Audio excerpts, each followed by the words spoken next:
Parents আপনার বাচ্চার brain ডেভেলপমেন্টের জন্য এবং সাথে ওদের ফোকাস এবং কনসেন্ট্রেশন বাড়াতে খুব সিম্পল কয়েকটি ফিঙ্গার এক্সারসাইজেস আপনার বাচ্চার সাথে আপনি করতে পারেন। শুধু তাই নয়, এই এক্সারসাইজগুলি আপনার বাচ্চার fine motor skill, early writing skills, hand I coordination এর সাথে কনসেন্ট্রেশন বাড়াতে অনেক সাহায্য করবে। So let's get to know which are the exercises.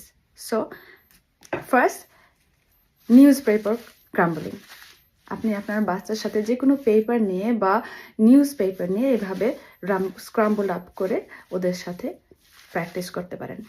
এবং এটা ওরা যত এই নিউজ পেপার বলটিকে প্রেশার করবে ওদের পামের মধ্যে, এই পাম থেকে এই নার্ভাস সিগন্যালগুলি ব্রেনে যাবে এবং ব্রেনের যে নিউরাল কানেকশনটি হবে সেটা আরও বেশি করে বাড়বে, যেটা পুরা ব্রেন ডেভেলপমেন্টের জন্য হেল্পফুল হবে। সেকেন্ডলি, আপনি আপনার বাচ্চার সাথে উইটারি ফিঙ্গার্স প্র্যাকটিস করতে পারেন, লাইক দিস।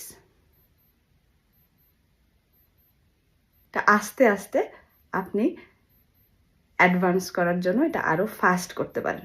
নেক্সট, ফিঙ্গারগুলি সবগুলি একসাথে করে 1 by 1 রোল করতে পারেন এবং এটার লেভেলটাও আস্তে আস্তে আপনি অ্যাডভান্স করতে পারেন by practicing with them more and মোর।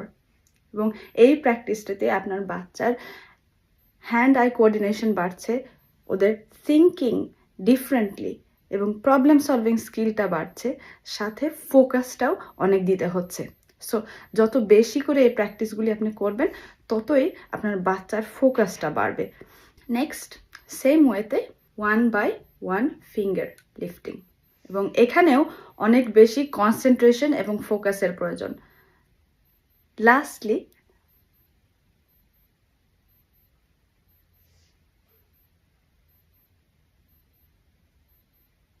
এই প্র্যাকটিসগুলি আপনার বাচ্চার সাথে আপনি যত বেশি করে করবেন তত বেশি আপনার বাচ্চা এই প্র্যাকটিসগুলিতে অ্যাডভান্স হবে এবং সেই সাথে সাথে আপনার বাচ্চার ফোকাস, কনসেন্ট্রেশন এবং ব্রেন পাওয়ার আরও বুস্ট হবে।